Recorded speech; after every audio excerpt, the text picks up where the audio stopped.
Izin Bapak Ibu terkait dengan Kepmendes 3 tahun 2024, tentunya tentu akan bersinggungan juga dengan pengelolaan keuangan desa, seperti tadi Mas Adi juga sampaikan, bersinggungan juga dengan adanya perencanaan yang ada di desa. Nah, izin Bapak Ibu, izin Pak Dirjen, ada hal-hal yang perlu kita mungkin diskusikan lebih lanjut terkait dengan implementasi Kepmendes 3 ini di desa. Karena berdasarkan ketentuan disebutkan dalam Permendes 3 ini bahwasanya BUMDes atau BUMDes bersama adalah sebagai pelaksana program dan kegiatan ketahanan pangan. Jadi dengan adanya kondisi existing saat ini pemerintah desa sudah menetapkan PBDes, tentu perlu melakukan perubahan RKP desa, melakukan perubahan APBDes juga untuk memindahkan yang tadinya belanja ke dalam pembiayaan karena penyertaan modal BUMDes ini masuknya ke dalam pembiayaan gitu. Nah, dan kami juga bersaran apabila memang dimasukkan ke dalam BUMDes, maka tentunya perlu ada uji kelayakan BUMDes ini dulu untuk dia bisa mendapatkan penyertaan modal.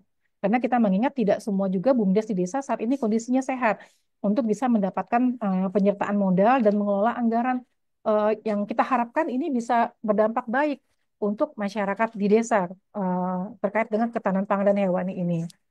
Lalu berikutnya juga pengelolaan keuangan pada BUMDes ini terpisah dengan pengelolaan keuangan desa.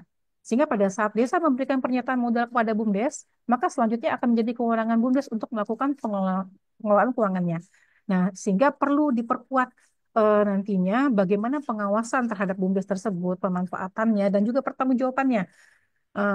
Tentunya ini diperlukan sekali mengingat BUMDes ini adalah entitas tersendiri yang sudah keuangannya sudah terpisah dari pengelolaan keuangan desa. Kalau pengelolaan keuangan desa sudah jelas ada aturannya mulai dari undang-undang, PP, lalu juga dari Permendagri terkait dengan pelaksanaan, pengusahaan, pelaporan juga pertanggungjawabannya. Selanjutnya, ini akan menyulitkan dalam men-taggingnya di kegiatan Suskudes, karena tagging kami nanti tentunya maksudnya pembiayaan gitu, bukan belanja.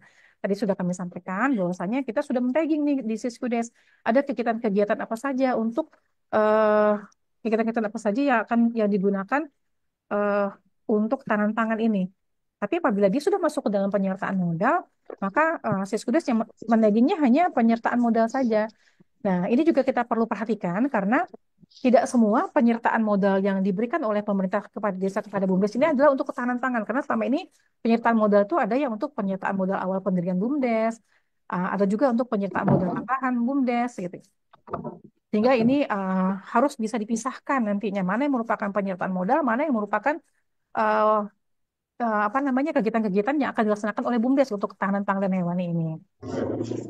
Nah, berikutnya di Kependes ini juga disampaikan bahwasanya dalam hal desa belum memiliki BUMDes atau BUMDes bersama, maka pelaksanaan program dan kegiatan ketahanan pangan ini dilakukan oleh lembaga ekonomi masyarakat lainnya di desa, itu seperti koperasi misalnya ya, lalu kerjasama desa, usaha antar pemerintah desa dengan ketua lembaga ekonomi tersebut.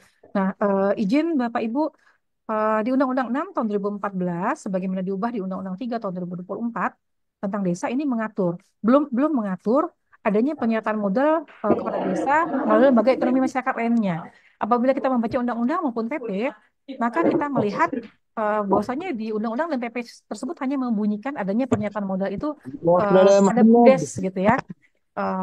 Jadi bila kita melihat definisi BUMDes seperti dicantumkan di undang-undang, ini salah satunya dia mendapatkan penyertaan modal.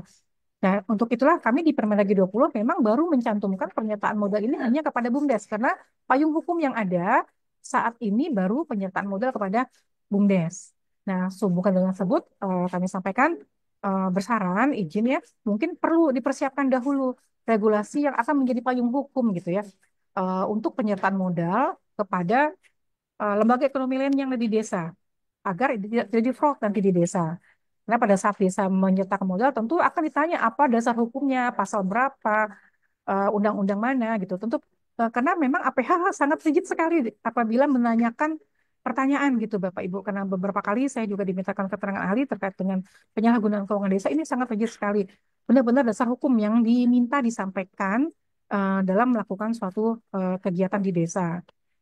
Nah, berikut Bapak Ibu ada juga ketentuan bahwa di Permendes Kepmendes 3 ini bahwasanya dalam hal desa belum memiliki BUMDes atau BUMDes bersama, ataupun lembaga ekonomi lain di desa, maka desa melaksanakan swakelola dengan membentuk TPK ketahanan pangan. Nah, selanjutnya disebutkan juga bahwa dalam hal ini desa menyalurkan dana desa untuk ketahanan pangan melalui transfer dari rekening kas desa ke rekening TPK ketahanan pangan di desa. Nah, Bapak Ibu, tadi juga sudah saya sampaikan bahwasanya TPK ini tidak mengelola anggaran. TPK hanya membantu eh, membantu perangkat desa dalam pengadaan barang jasa dan juga pelaksanaan kegiatan yang ada di desa. Yang mengelola anggaran adalah kasih korp pelaksana kegiatan anggaran sebagaimana diatur di Undang-Undang 6 maupun diatur di Peraturan Menteri Dalam Negeri Nomor 20 tahun 2018. Nah, Bapak Ibu, eh, terkait dengan hal ini maka perlu adanya penguatan regulasi, persiapkan kembali regulasi yang akan menjadi payung hukum eh, untuk nantinya bisa TPK, karena tadi Pak Dirjen sempat sampaikan kalau TPK ini adalah berbeda dengan TPK yang reguler gitu ya, ini adalah TPK tersendiri gitu, TPK yang berbeda dengan TPK yang reguler.